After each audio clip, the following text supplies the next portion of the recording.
आजादी के 75 वर्ष पूरे होने पर लखनऊ में मोदी सरकार के मंत्री कौशल किशोर के नेतृत्व में मुस्लिम समाज की 75 महिलाओं ने 75 मिनट तक फहराया तिरंगा। उत्तर प्रदेश समेत पूरे देश में आजादी की 75वीं वर्षगांठ को बहुत ही जश्न के साथ मनाया जा रहा है। आजादी के 75 साल पूरे होने के मौके पर अमृत महोत्सव, हर घर तिरंगा समेत कई कार्यक्रमों को मनाया गया। इसी कड़ी में 16 अगस्त को लखनऊ के GPO स्थित गांधी प्रतिमा के पास केंद्रीय राज्य मंत्री श्री कौशल किशोर के नेतृत्व में मुस्लिम समाज की 75 महिलाओं ने हाथों में तिरंगा थामकर हिंदुस्तान जिंदाबाद, भारत माता की जय के नारे लगाते हुए रिकॉर्ड 75 मिनट तक तिरंगा लहराया। आजादी के 75 वर्ष पूरे होने पर केंद्रीय राज्य मंत्री कौशल किशोर के नेतृत्व में मुस्लिम समाज की 75 महिलाओं ने लखनऊ के GPO में दोपहर 3:45 से शाम 5 बजे तक रिकॉर्ड 75 मिनट तिरंगा फहराया। कौशल किशोर ने बताया कि सभी मुस्लिम समाज की महिलाओं को उन्हें हिंदुस्तानी होने पर फक्र है। मुस्लिम समाज की महिलाओं ने कहा कि उन्हें तिरंगे पर उतना ही नाज है जितना अन्य मुल्क के लोगों को अपने राष्ट्रध्वज के प्रति होता है। उन्होंने कहा, हमारा तिरंगा हमने अपने घरों में भी लगाया है। केंद्रीय राज्य मंत्री ने कहा, तिरंगा हमारी अखंडता का प्रतीक है। पहले हम हिंदुस्तानी हैं, बाद में हिंदू, मुस्लिम और सिख ईसाई। कौशल किशोर ने कहा, हमें आजादी दिलाने में वीर क्रांतिकारियों के योगदान को नहीं भुलाया जा सकता है। आजादी के स्वतंत्रता संग्राम में हिंदू, मुस्लिम, सिख सभी धर्म समाज के हिंदुस्तानी क्रांतिकारियों ने एक साथ मिलकर अंग्रेजों का मुकाबला किया और देश को आजाद कराया। देश को अंग्रेजी हुकूमत से आजादी दिलाने के लिए पुरुष से लेकर महिला तक सभी ने अपना योगदान दिया। कौशल किशोर ने कहा, लखनऊ में उदा देवी पासी और बेगम हजरत महल जैसी महान वीरांगनाओं ने आजादी की लड़ाई में अपनी बहादुरी से अंग्रेजी हुकूमत को नाकों चने चबाने पर मजबूर कर दिया। कौशल किशोर ने बेगम हजरत महल का जिक्र करते हुए कहा, स्वतंत्रता संग्राम में बेगम हजरत महल ने अपनी सेना और समर्थकों के साथ ब्रिटिश ईस्ट इंडिया कंपनी के खिलाफ विद्रोह छेड़ दिया और इस विद्रोह में साहसी बेगम हजरत महल ने अवध प्रांत के गोंडा, फैजाबाद, सलोन, सुल्तानपुर, सीतापुर, बहराइच आदि क्षेत्र को अंग्रेजों से मुक्त कराकर लखनऊ पर फिर से अपना कब्जा जमा लिया था। आइए देखते हैं हमारी सिटी एक्सप्रेस न्यूज की ये रिपोर्ट। तीर से मार करके गिराते रहे, तीर से मार के गिरा देते थे और जो खाना और रसद रखा था तीर में बलेता बांध के चलाते थे। नदी के किनारे से सारा उनकी रसद जला देते थे। 1 साल तक की लड़ाई यहाँ लड़ती रही बेगम हजरत महल और उसके बाद अपने लड़के को उन्होंने कहा था कि जिंदा नहीं पकड़ सकते। नेपाल की तराई में पैदल यहाँ से निकल करके काठमांडू चली गई अपने 500 जवानों के साथ और अंत में उनकी वहाँ पर बहुत दिनों के बाद गुमनामी में उनका इंतकाल हुआ।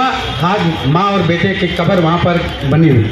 बेगम हजरत महल सारी सल्तनत छोड़ दिया, तो उनके लिए हम क्या 1.25 घंटे नहीं खड़े रह सकते? बोलो, खड़े रह सकते? नहीं खड़े रह सकते। उन सबके लिए 1.25 घंटे खड़े रहना, उन क्रांतिकारियों के लिए जिन लोगों ने अपनी कुर्बानी देने का काम किया था। ठीक है ना? दिल में बसा है, दिल में बसा है, मन में बसा है, आंखों में बसा है, मन में बसा है, कड़ में है, जग से न्यारा, तुम्हें से न्यारा, हिंदुस्तान हिंदुस्तान हिंदुस्तान हिंदुस्तान।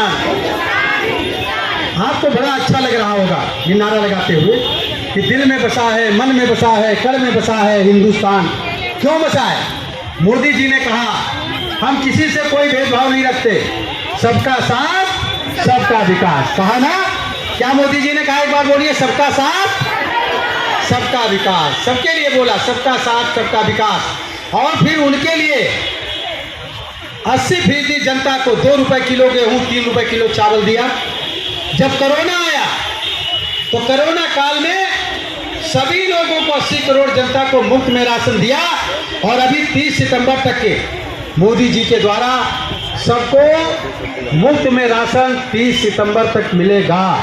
यानी कोई भी भूखा नहीं रहा। एक भी आदमी बताओ, इस पीरियड में कोरोना के समय में ट्रेनें नहीं चली, हवाई जहाज नहीं चला, रेलगाड़ियां नहीं, आपको आवास मिले, शौचालय दिए जा रहे हैं। हमारी बात को सुनते रहना, आपसे सवाल लोग करेंगे, पूछेंगे तो आप बताओगे क्या बताना। ठीक है ना? इसलिए हमारी बात को ध्यान से सुनना। सारी ये चीजें, सुविधाएं आपको मिल रही। अगर खेती जरा सी भी आपके पास है तो आपको 2000 रुपए की 3 किस्तें 6000 रुपए साल में हमारी सरकार दे रही। आयुष्मान कार्ड बना करके 50 करोड़ जनता को 5 लाख रुपए सालाना मुफ्त में इलाज हमारी सरकार देने का काम कर रही, मोदी जी की सरकार देने का काम कर रही है। कोई भी किसी भी प्रकार से किसी को परेशानी ना हो, सारी सुविधाएं देने का काम ये सरकार कर रही है। आज़ादी का अमृत महोत्सव, अभी कहाँ है? हर खेत को पानी, हर पेड़ को पानी। इतना अनाज किसानों ने पैदा किया मोदी जी के नेतृत्व में कि 3 साल तक अगर हमारे देश में अनाज का एक दाना पैदा ना हो, तब भी 135 करोड़ जनता में एक भी आदमी एक टाइम भूखा नहीं रहेगा, सबको राशन मिलेगा।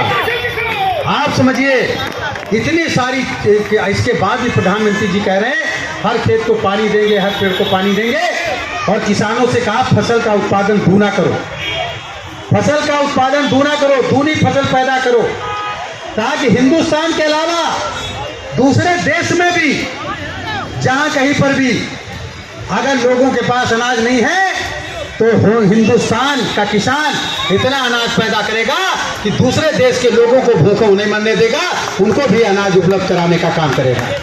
तो जिसको भूखा मरने नहीं देगा, हिंदुस्तान मरने नहीं देगा, मोदी जी के नेतृत्व में दूसरे देश के लोगों को भी भूख से नहीं मरने देगा, उनको अनाज उपलब्ध कराएगा। तो इसका मतलब सबसे प्यारा हिंदुस्तान है कि नहीं है? सबसे अच्छा हिंदुस्तान है कि नहीं है? तो फिर हो जाए फिर से एक बार, सबसे प्यारा। सब लोग बोलना है, सबको बोलना, हाथ दिल से बोलो, मन से बोलो, सबसे प्यारा, जग से प्यारा, जग से न्यारा, दिल में बसा है, मन में बसा है, आंखों में बसा है, खून में बसा है, कण में है, कण में है, कण में है, कण में बसा है, दिल में बसा है, मन में बसा है, खून में बसा है, आंखों में बसा है, हिंदुस्तान बसा है पूरी तरीके से। क्यों? क्योंकि वो सारी सुविधाएं हमारे देश में हमारी सरकार 75 साल आज़ादी में देने का काम मोदी जी की और योगी जी की सरकारें कर रही हैं।